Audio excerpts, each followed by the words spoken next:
your imagination. I'm with you, and you'll be. I'm with you. World of your imagination. I'm with you. Welcome to episode 2 of the Woke Joke Podcast, featuring me, Andy from Mars. Now let's get to it. So, starting out, we're going to be talking about Mothman. You may have never heard of Mothman. Mothman is somewhat folklore here in the state I'm from, West Virginia. And Mothman is a humanoid cryptid creature that was seen back in the late 60s by a few different people. And ever since then, it has kind of stuck with the people of West Virginia as the kind of folklore that they love. Something that is, kind of, you just can't put a finger on it. You can't exactly nail it down. But the thing about this creature is it comes with a story. It comes with a story bigger than just, some winged creature flying through the air. There was a bridge collapse. And this bridge collapse in the town of Point Pleasant was something that shook the town. Point Pleasant was a town with not a whole lot of people, not a whole lot of action. So when Mothman was sighted near this bridge and then it collapsed and 40-some people died, everyone took notice of this creature that had been sighted. Now, was this creature that was supposedly sighted just, a coincidence that these people happened to, make up these claims and then, just coincidentally the bridge collapsed just after these claims? I don't know about that. I personally do not know. But people were calling it a man-sized bird creature back in 1966. And this creature was seen for about a year from November 15th, 1966 until December 15th, 1967. And the Point Pleasant Register, they did come out with that headline, the man-sized bird creature. And some people believe that Mothman was actually a bad omen, and that Mothman was some type of demonic entity that was released due to a curse from Chief Cornstalk.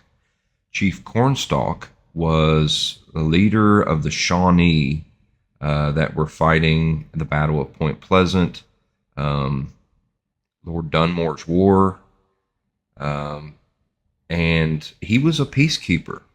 He was trying to keep the peace between the settlers, and the Shawnee. He was trying his best to keep the peace between them, and they did him wrong. The colonists, they locked up Chief Cornstalk whenever he came to this fort. He came to the fort to try to negotiate, not really negotiate, but he just was trying to touch base. He was in the middle of the thing, trying to be neutral. He realized that they had lost the Battle of Point Pleasant. They've lost many of their Shawnee warriors. They were really just not a match for the colonists and their weapons and the number of them that they had on the battlefield. So it got to a point where Cornstalk was trying to be a peacekeeper, and they did him wrong. They locked him up, and when some I'm not even sure if it was Shawnee, but there were some Indians that actually killed a couple of the colonists near the fort, and soldiers just bust into the fort where they had Chief Cornstalk and a couple others locked up, and they slayed them.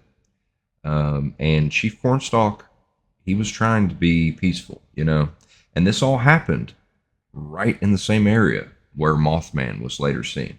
Now, granted, this was many years later when Mothman was seen there, but there is a tall tale. Some think it's a tall tale, some think it's the truth, where Chief Cornstalk laid a curse on the land upon his death as he was dying in his last breaths. that Chief Cornstalk laid a curse on the land at Point Pleasant, where later this large winged creature with bright red eyes terrorizes the town for about a year before this bridge collapses and 40 some people die. 46 people, to be exact, died in the Silver Bridge collapse December 15th, 1967. And many people claim that this was the final, sighting of Mothman. But in 2016, someone took pictures of what looked like Mothman flying through the sky. And I must say, if you haven't seen the pictures, look it up on Google. Quite intriguing. Now, we live in the day and age of, Photoshop and things like that. But, you never can be sure these days. You really can't. So, Mothman, you got Chief Cornstalk, and you got a bridge collapse. You got three things here, and they all go together, some say. One guy even wrote a book, The Mothman Prophecies, John Keel, in 1975, and this book helped to kind of push the Mothman to the masses, people who hadn't heard of Mothman before. This was actually Gray Barker in 1970 that introduced it to a wider audience. He was known for his books about UFOs and other paranormal phenomena, and he actually had a 1956 book titled "They Knew Too Much About Flying Saucers." So, this is the type of guy that you would expect to maybe push things like Mothman to another level, even if maybe Mothman was not, per se something he entirely believed in. I try to do my due diligence when looking over these things, even if it is a local legend, even if it's something that, you think, I don't know, maybe it could be true, maybe it could be false. I just want to do the due diligence, So branching off of Mothman and just kind of talking about the possibility of things like this. Where have we heard things like this before? Well, Mothman, to me, whenever I think about it now, having done all the research that I've done in my days, Mothman sounds a lot like possibly some type of demonic entity. But I also think that Mothman reminds me of what could, potentially be labeled as a fallen angel, an archangel. Maybe Mothman wasn't a bad omen when it was sighted on the Silver Bridge prior to its collapse, which, people did see it literally on the bridge. This bridge collapsed. People saw Mothman on the bridge, not just in the town, which was a small town at that. They saw Mothman on the bridge that collapsed. So maybe it wasn't a bad omen. Maybe it was some sort of angel that was trying to, warn the people of the town in the year before the collapse of the bridge. And maybe it wasn't tied to Chief Cornstalk. Maybe there was no curse. But I really have a hard time believing that we will ever find out the truth on that. So we will move on, talk a little bit about UFOs. Obviously, everyone knows about the UFO that crashed in Roswell, New Mexico. But there have been many sightings since then. There have been many people who have claimed to have had encounters and even been abducted by UFOs. There have been people who have claimed to have been abducted and probed and had experiments ran on them by aliens. But, what tangible evidence do we have to really, kind of nail down some of these claims? Well, not a lot. Because whenever we look at pictures these days, obviously, we have Photoshop. And now, even taking it a step further, we have these artificial intelligence, AI software systems that are able to completely just generate from scratch an image at will. You know, if you ask it to generate you images of UFOs invading New York City, then it will show you its best representation of that. And it's very clear and it looks very realistic. But that's what makes it so hard these days to kind of differentiate. The only thing that we can really hold on to as far as tangible claims of UFOs and the sort are, you know, firsthand accounts of people who are considered credible sources. Now, when you're talking about UFOs and aliens, who do you really consider credible sources? Because for years, everyone has sat back and waited for, say, you know, the government to tell us what they know about UFOs, or waiting for the government and to make some kind of announcement about aliens and, oh, we found out this, or they've made contact with us and they're peaceful, or we hate to say it, but they're not peaceful. You know, we've waited for the government to tell us these things. But I think at this point in the year 2023, I think it's pretty clear to say that our government is not the credible source that we should be looking at whenever it comes to wanting to know information about aliens and UFOs.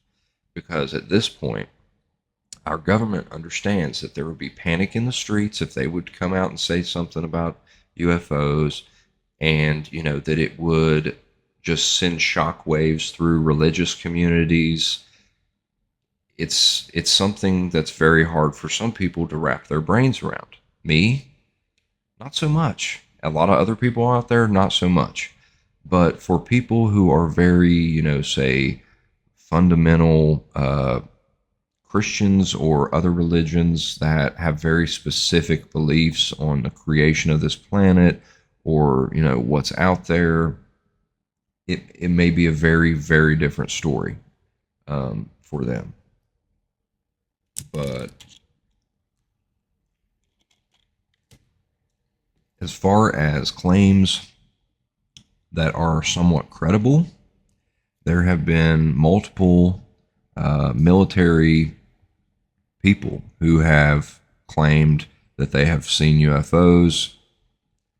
I'm trying to find, there was a UFO that actually attacked a military base, and it actually attacked the weapon that they were testing. I'm trying to find something on that so I can be a little more clear on it, but a former Air Force chief claimed that he saw a UFO firing 4 beams of light at a nuclear missile undergoing testing. So, yeah, it could get pretty crazy whenever you know, start to think about UFOs interfering with nukes. I actually saw the video of the UFO that it flew around the nuclear test. I'm not sure if it was a nuke or if it was some sort of missile that they were testing.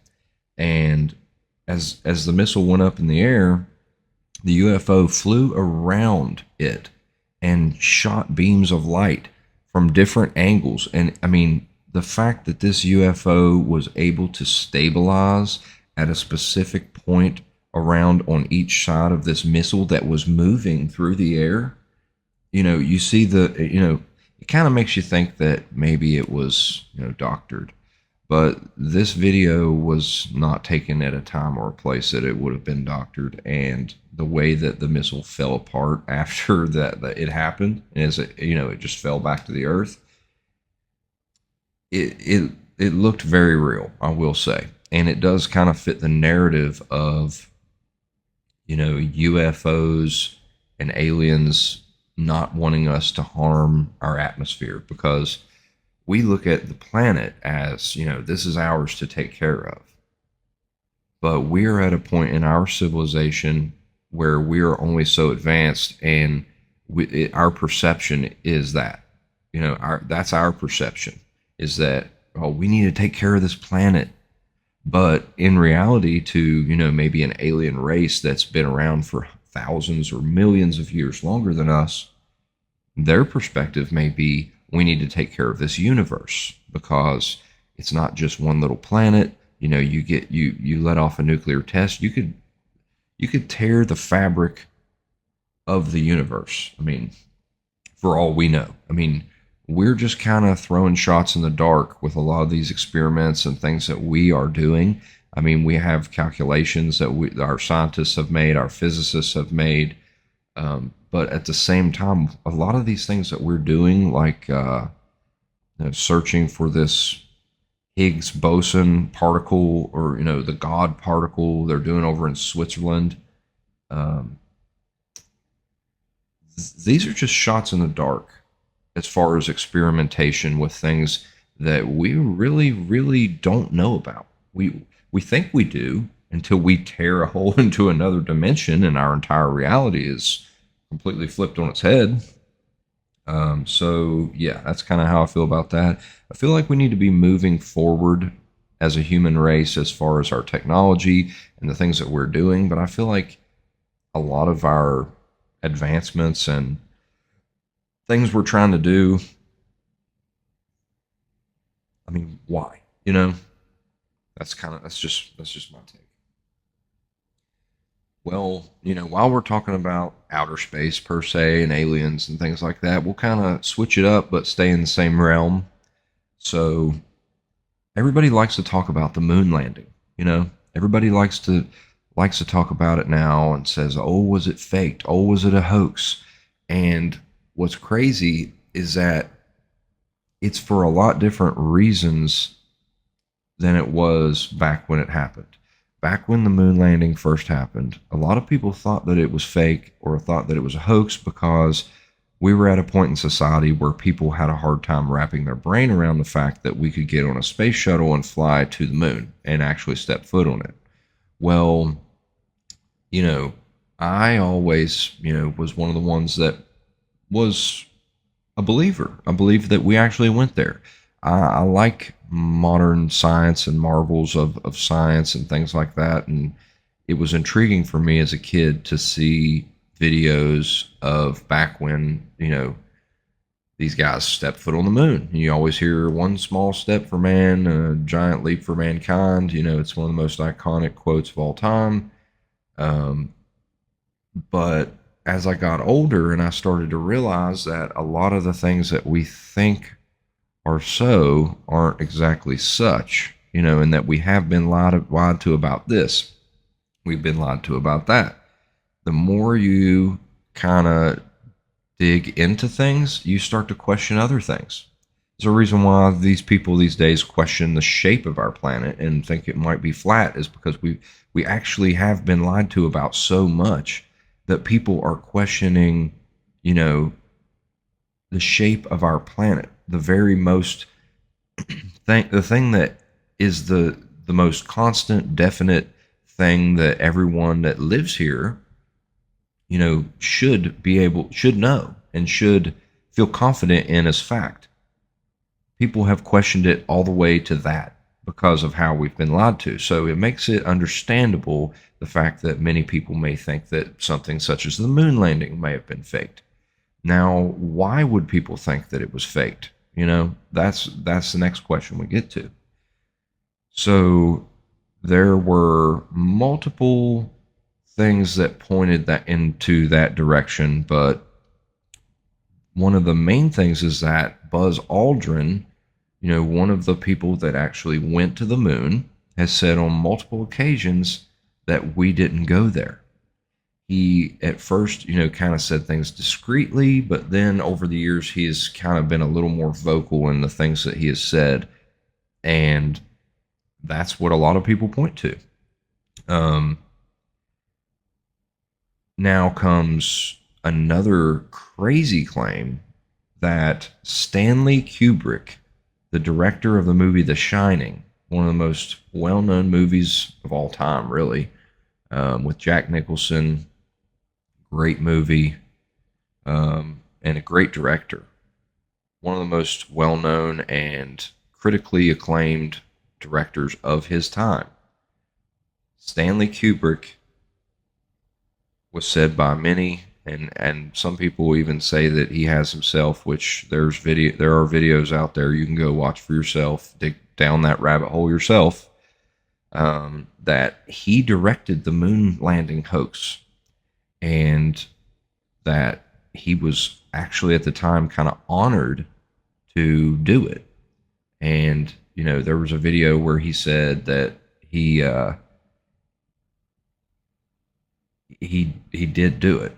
So the question now is, what kind of things are seen in that video that would make you question it? A lot of people say the flag.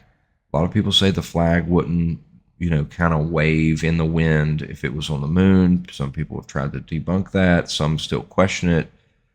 Some people say that you wouldn't actually leave footprints on the moon because of the density and the air density and the density of the dirt on the ground. There's just been all kinds of things that people have tried to debunk about it. But for me, I always ask the question, why? Not how, but why. And that is whenever you have a situation where you're probably never going to get a cold, hard answer, my question is use some deductive reasoning and figure out why. Why would they do this? Okay. So we lost the battle with the Soviets to be the first in space, but we didn't lose the battle to be the first people to the moon. So some people think, why would someone do that? Well, that's why. We were in a battle to be the first ones there, and so we took extreme measures to perceivedly do so. They wanted to make everyone believe that they were the first ones there, so it was easier and quicker to get a Hollywood setup and a top-notch director to come in and pull one over and make it look like we went there, rather than say we're sending people to the moon and their shit blows up, and then next thing you know, Soviets are on the moon, and they're all celebrating. It makes us look silly, and that is not what they wanted. So to me, it makes sense that they would fake it and say, you know what, we'll just go back on, we'll actually go to the moon. We'll go on one of our black projects later. We'll off the books, we'll make a trip there and we'll actually go there with people and check it out or whatever. But really with, these rovers and these, robotics that they had, which I know back then they weren't on the level that they are now. But it becomes less and less necessary to actually put human beings on the moon or on Mars or on a planet, because you're not risking human life, and you've got these robots that can go and kind of survey the area for you, and they have cameras that can feed back and you can see everything they're seeing. So there's really no point to put humans on the planet or on the moon. And I think the longer down the line that we got, the more we realized it's pointless to go there. Why would we send people there whenever we can send robots? And if we want to take samples, it can take samples and it can analyze the samples. Now it can analyze, these rovers and things they have. They can analyze samples of dirt, of rocks. They can, take things and test them for water, test them for certain molecules. They can do that right there. So it makes you think that if we did fake it, that we may have never been there. We may have never decided to actually put human beings on the moon after faking it. And that is just absolutely insane to think about. It is. It is. It's pretty wild. But we will kind of switch it up, stop talking about space a little bit, and we will go with talking a little bit about some of the, reasons why a lot of things are kept under wraps. So Who is in charge of keeping things under wraps, such as, maybe large hoaxes like that or things like that? Well, there is a meeting every year in a different place in the world, but a lot of the same people are there. I will say that. And many people may know what I'm talking about. But this group, they meet once every year, and they've been doing it since 1954. And the first meeting of this group, uh, they met in the Netherlands at a hotel called the Bilderberg Hotel. Now you see where I'm going. This group is called the Bilderberg Group, and it was coined that after their first meeting at the Bilderberg Hotel. And this group, no one knows what they talk about. Their meetings are completely secret. They meet every year, and the people that meet consist of everything from political leaders, heads of certain industries, finance, pharmaceuticals. Um, you've got government officials meeting secretly. Now, I don't know how this is not somehow against our Constitution, because you have government officials that are meeting to have off the books meetings and talk about things that the people are not given the right to know what's talked about there. But you've got all these people that are big into finance or heads of large corporations, and you've got conflicts of interest there. You do. And some people think that this is where all the decisions are made. Some people think that there's an agenda, and that these meetings with the Bilderberg Group are where all of these important people, including our government officials, make all the decisions for everyone, and not just our country but the world, because these meetings are not just between people who are United States citizens and government officials, but they are, they're between people who don't live in the United States. So it's kind of a globalist agenda that many people believe is being pushed through this Bilderberg Group and the meetings that they have.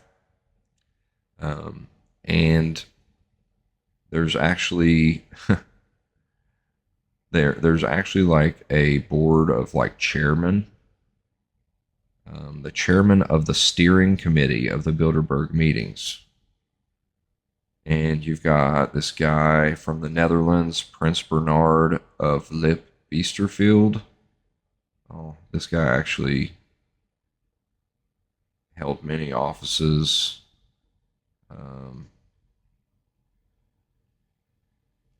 And he was chairman from May 29th, 1954 to September 29th, 1976. 22 and a half years he was a chairman for the Bilderberg ever since it started, and he's actually dead now. He was one of the first chairman, 1911 to 2004. He died in 2004. He was a Prince Consort of the Netherlands, Inspector General of the Armed Forces of the Netherlands, Inspector General of the Royal Netherlands Air Force until 1970, Inspector General of the Royal Netherlands Navy. Okay, so he was Inspector General of every branch of their military, Army as well.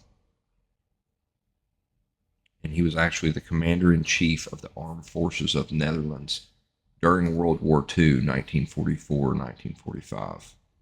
So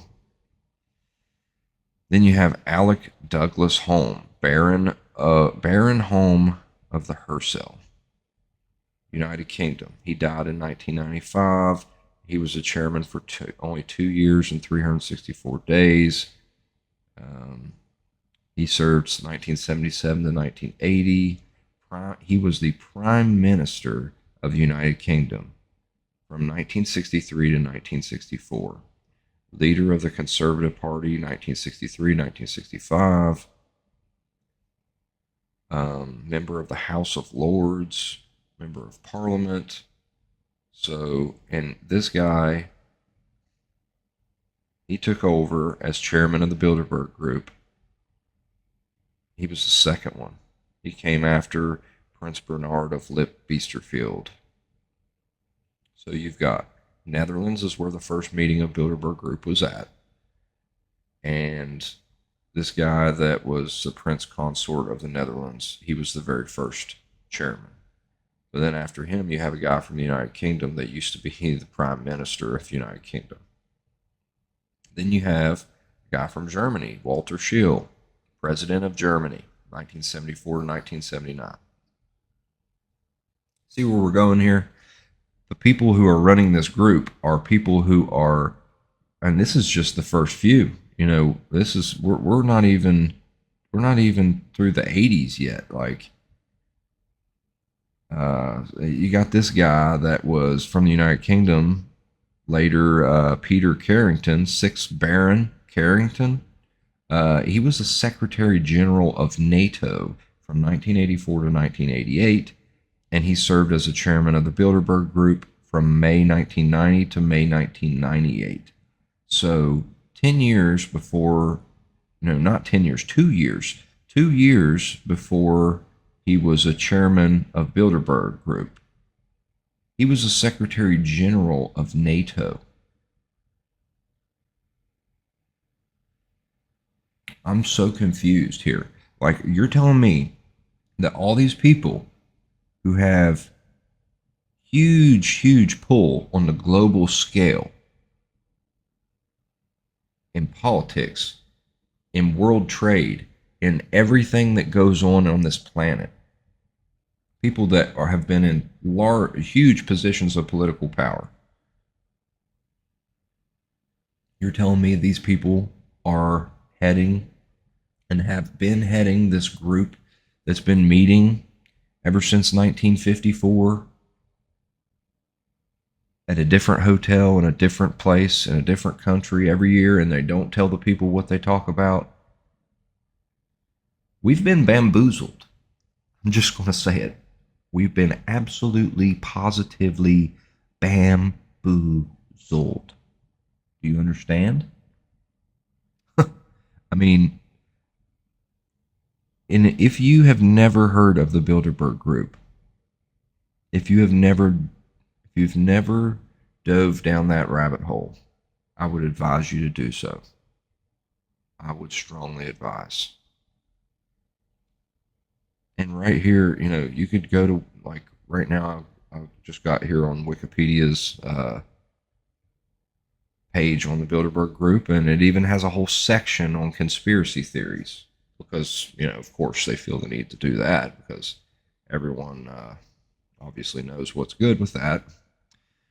The undisclosed nature of the proceedings has given rise to several conspiracy theories which have been popular at both extremes of the political spectrum. Although there is a disagreement about the exact nature of the group's intentions, some on the left accuse the Bilderberg Group of conspiring to impose capitalist domination, while some on the right have accused the group of conspiring to impose a world government and planned economy. I think both people on both sides of the spectrum have accused both. I mean, they're the same. They're one and the same. Impose capitalist domination, impose world government and planned economy.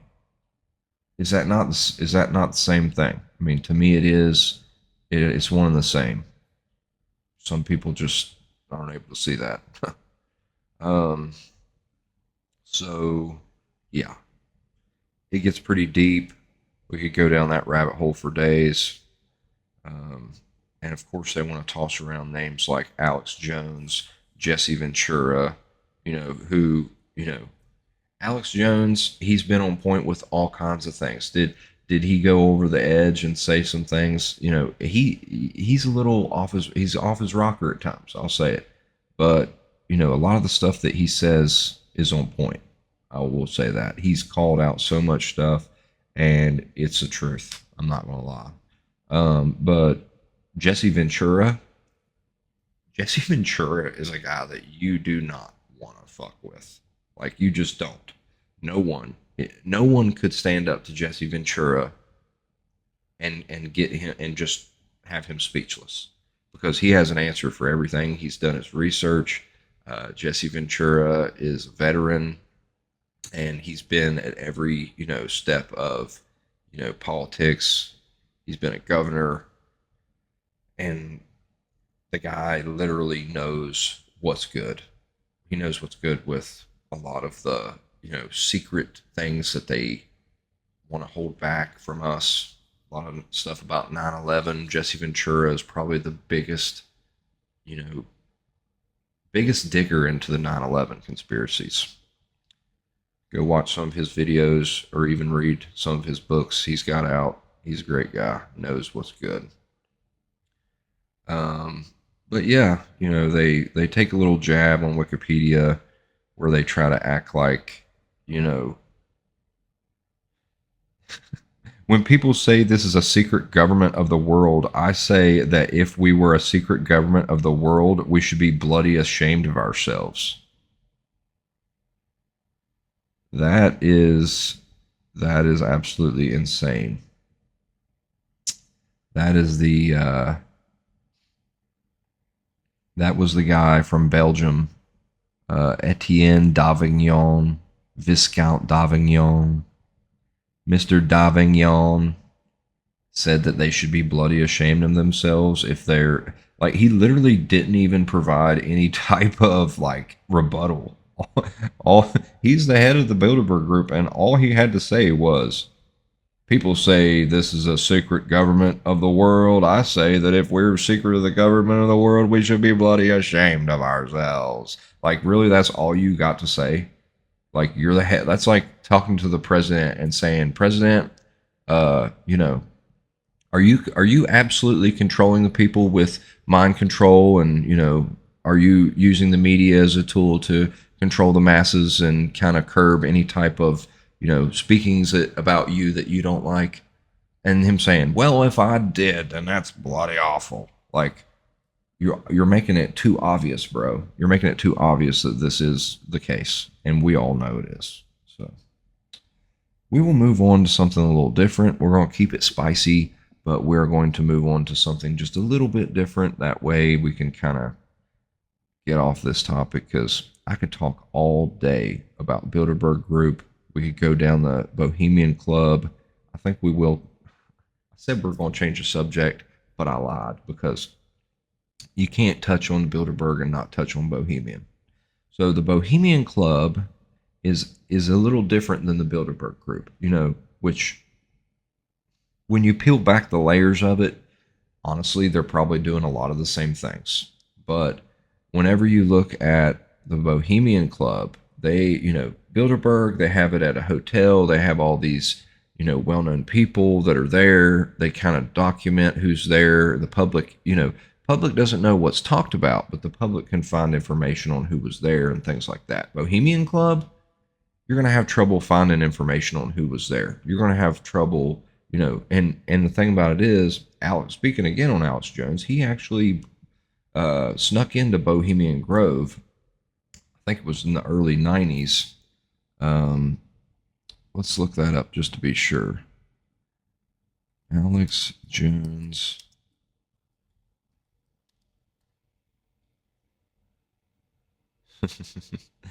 They want your body.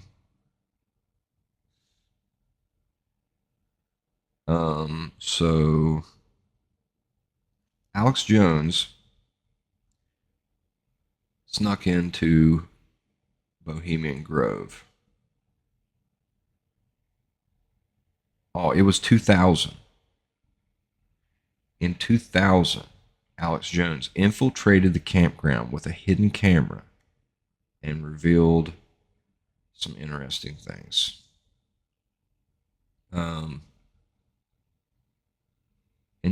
there's this infamous picture of Bohemian Grove where you have Ronald Reagan and Richard Nixon. And this was before they were even presidents. This was in 1967. they were photographed at Bohemian Grove.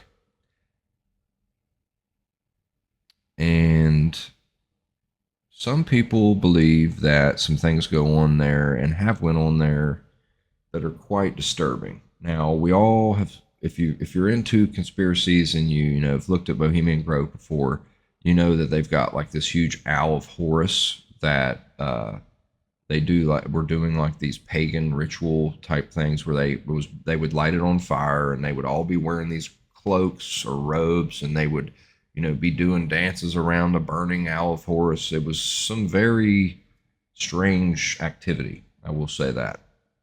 But aside from that, um, you know, there's people that claim that some things similar to Epstein's Island are going on there, have went on there. Um, and, you know, we all know what was going on there.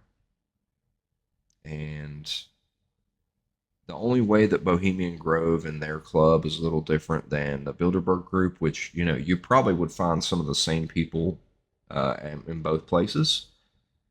As, you know, these elites, they mingle together and they, you know, if you got a lot of money, you might be there, you might be here. But the only thing that's really different is the Bilderberg group seems a little more uh, formal, and it's the Bilderberg meetings are like very strategic. Like they're meeting at this hotel. We're going over these things that we're going to be doing. We're really getting down to the nuts and bolts of how we're going to control society. We're going to really, you know, break this down on a big whiteboard in front of this classroom like setting with all these people that are big heads of corporations and government and blah blah. But Bohemian Grove is kind of like, let's just go do our rituals and get our rocks off type stuff. That's what it seems like to me. So it probably is a lot of the same people, but also, you know, there's probably some different people. Bohemian Club is more of a, you know, laid back setting where for these elites, whereas the Bilderberg is more formal meeting for the elites. But we will switch topics, and since we were, you know, kind of touching on some stuff like that, we'll jump in to talk a little bit about Epstein Island. I saw a video the other day. These two guys went on Epstein's Island and videoed. They videoed everything. The little temple that you can see on Google Maps where people have taken pictures of. These guys videoed it, and it looked. They got up close to it and touched that temple thing on Epstein's Island, and they said that it felt and looked cheap. That it looked almost like a movie prop. That's weird to me. They were like, well, why would somebody who had so much money and wanted to make something like this make it so cheap? And that started sparking all kinds of different thoughts in my head. It's like, did he just have it there for the purpose of claiming that there was some sort of religion that he was practicing? Or, you know, was there some ulterior motive to having this structure there and painting it like a temple and having this imagery of these, you know, symbolism and things like that? I don't know. All I know is the guy was very messed up in the head, and that there were many other people that were going there, and there was some stuff going on that, you know, no one understands. People can try to fathom it, but we really don't understand. But Epstein's Island and these guys that went there, they literally were going through dumpsters. They were looking for anything that they could find that would give them some type of evidence, some type of, you know, breaking news that they could show that they found on Epstein's Island. But then they ended up having guards. You know, Epstein might have been gone from the island. He might be dead, supposedly, but there's still guards, still guards on the island, and they were on golf carts and stuff. And this one guy, he was barefoot. So he was running barefoot from these guards. They had a guy on a boat take them there, and the guy on the boat didn't even want to let them off the boat there because he knew that they weren't supposed to be there. And he finally was like, I'm going to look the other way. You got 5 seconds. And the guys jumped off and went. And, you know, they were definitely trespassing. and that I haven't seen what came of it yet. What happened to them? They had a big YouTube channel, and um, they were getting a lot of comments and things like that. So I would be sure that they are facing some sort of consequences for it. Um, but I am actually kind of curious. So I'm going to click on this video again. And I'm just going to see right here.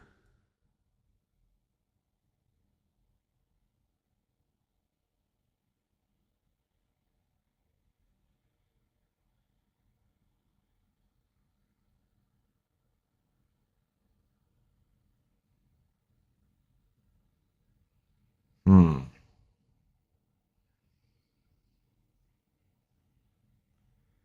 Well, yeah, these guys ran onto the island. They checked out the temple. They checked out some dumpsters. They checked out what they could from the facilities that were there. They opened up doors and looked.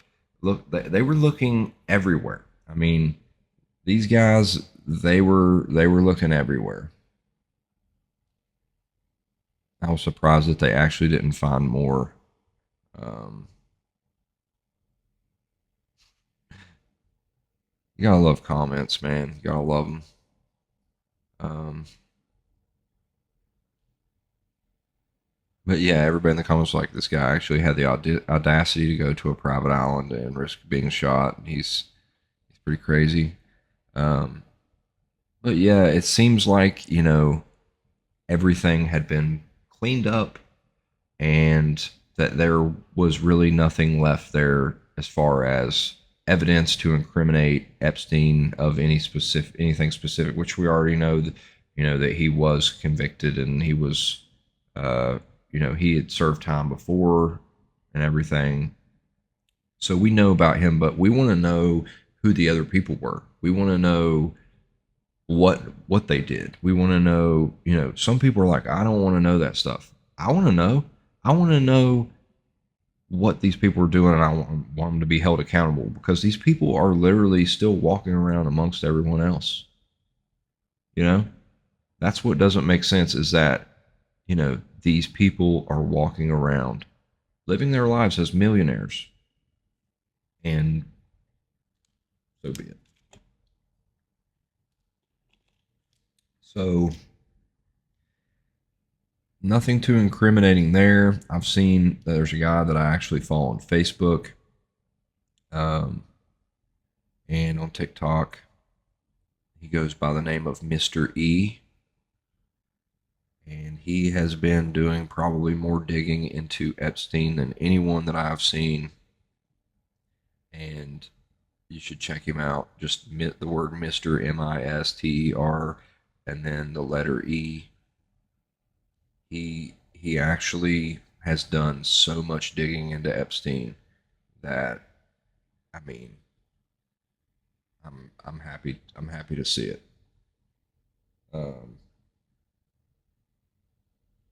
but I have another topic that I'd like to get into, um, that I made a video on, and it did very well, and I had a lot of people that commented on it, and so I wanted to talk about it a little bit more here. And that topic is the Vatican telescope in Arizona. Now, I know that you probably never heard of this. Some people have, but the big controversy is that the telescope is called Lucifer, or was called Lucifer, and it's absolutely insane. Some people were like, "What? Like, no way," and other people were like, I don't doubt it."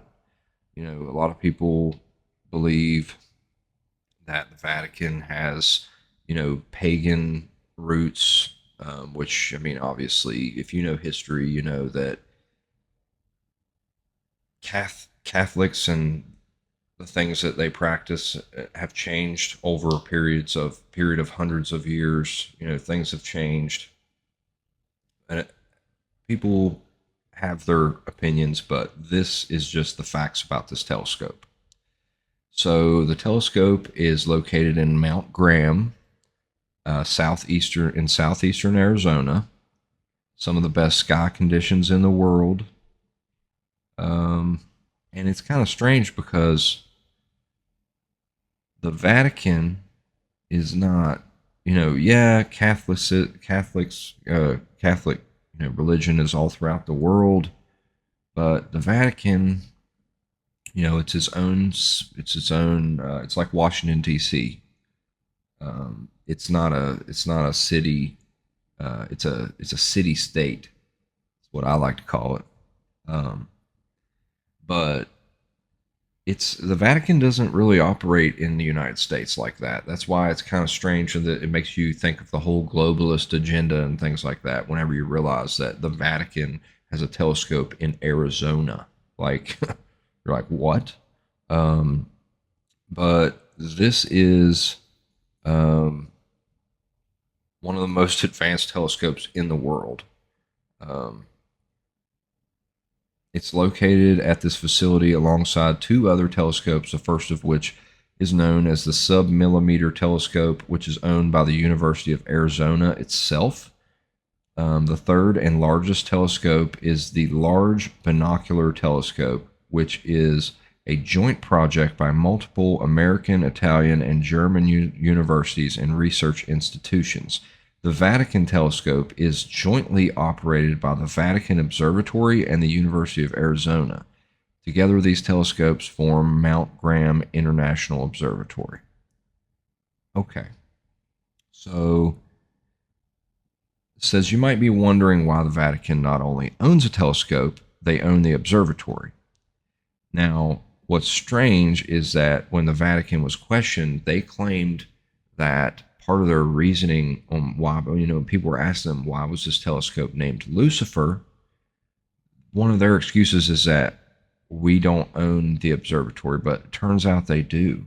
They do. The Vatican Observatory is surprisingly one of the oldest astronomical institutions.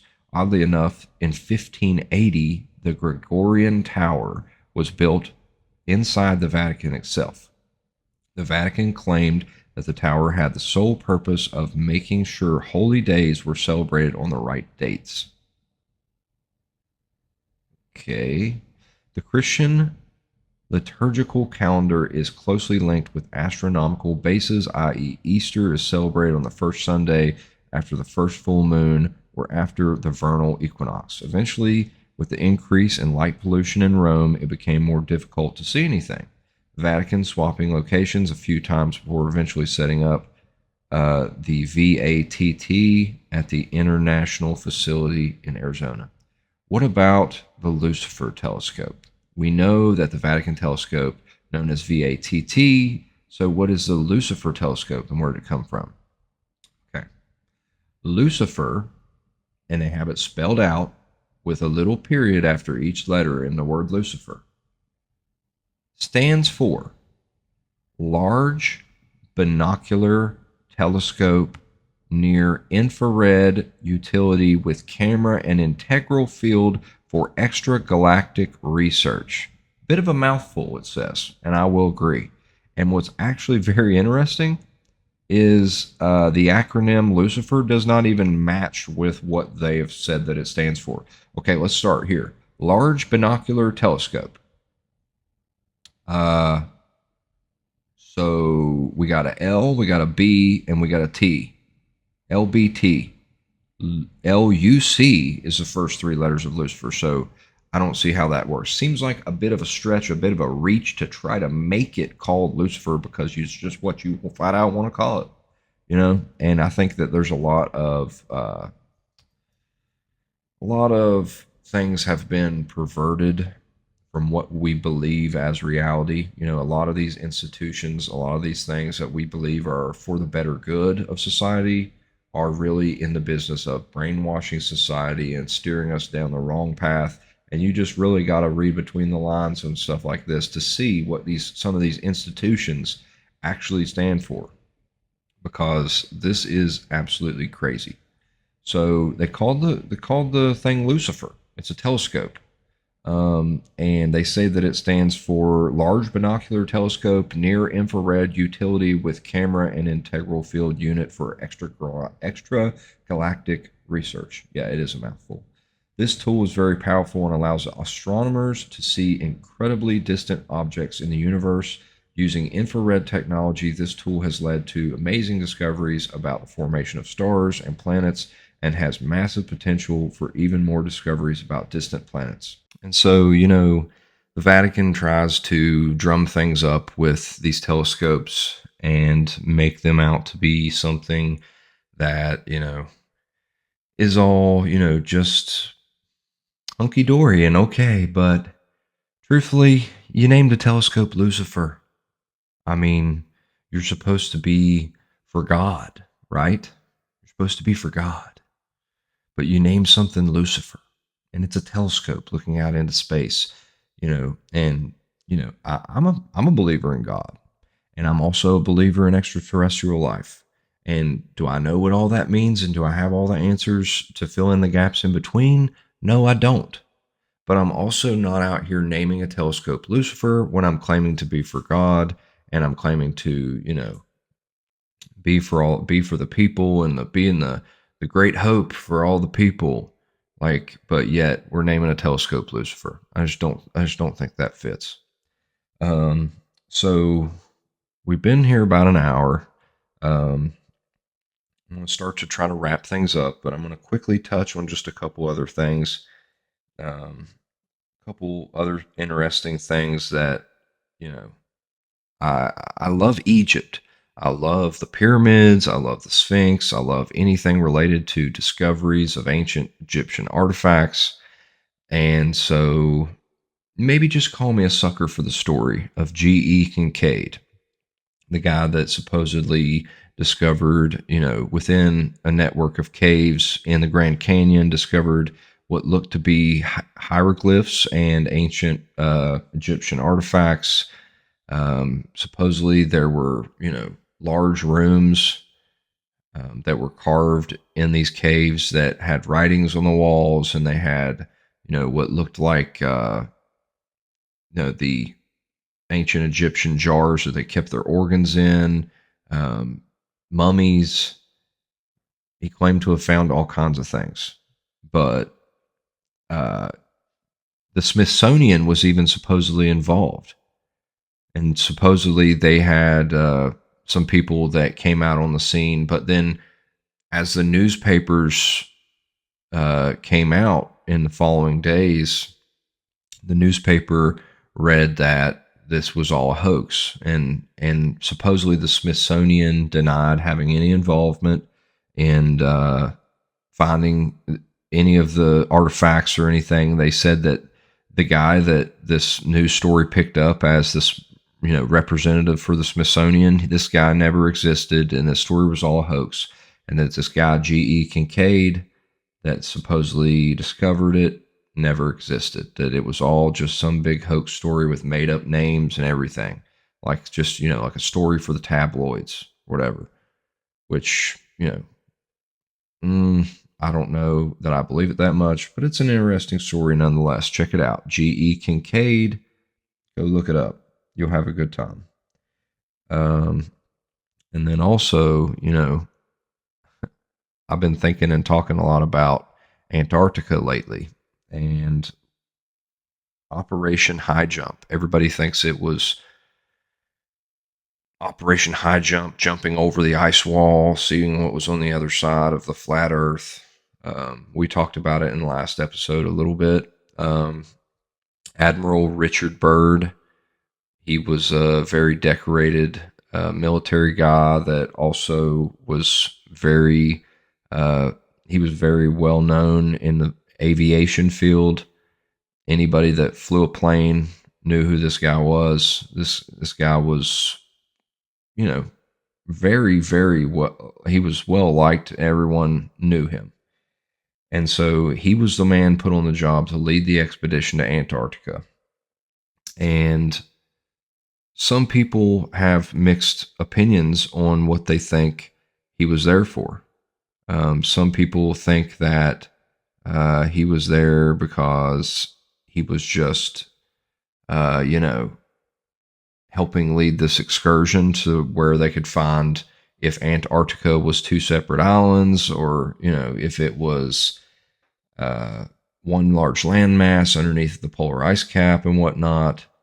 And so that they could take some samples and kind of establish ourselves there and, you know, see for ourselves what was actually in Antarctica.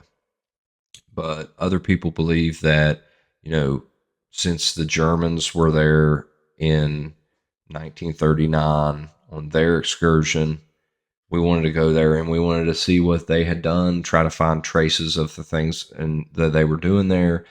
And then we also thought maybe they were hiding Hitler there. And then there were even claims that they built UFOs. Yeah, straight out of a movie, right? But crazier things have happened.